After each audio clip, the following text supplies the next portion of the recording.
దేవుణ్ణి ఆరాధించుట. ఆరాధన అనగా దేవుణ్ణి మనం కనపరచుట. ఈ లోకంలో ఈ మధ్య కాలంలో మనం ఎన్నో ఆరాధనలు చూస్తున్నాం. దేవుణ్ణి మెప్పించే ఆరాధన కొంతమంది చేస్తూ ఉంటే, మనుషుల మెప్పు కొరకు చేసే ఆరాధనలు ఇంకొంతమంది చేస్తూ ఉన్నారు.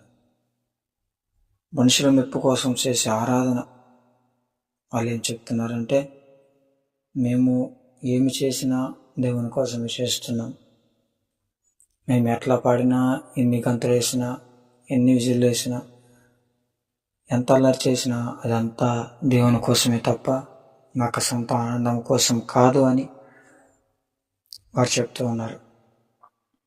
కానీ ఇంకో వర్గం వారు, మీరు చేస్తుంది తప్పు, అలా చేయకూడదు, దేవుడు నిర్ణయించిన ఆరాధన మీరు చేస్తే అది చాలా తప్పు అని ఇంకొకరికి వాదన. మరి బైబిల్ ప్రకారము దేవుడు మనకు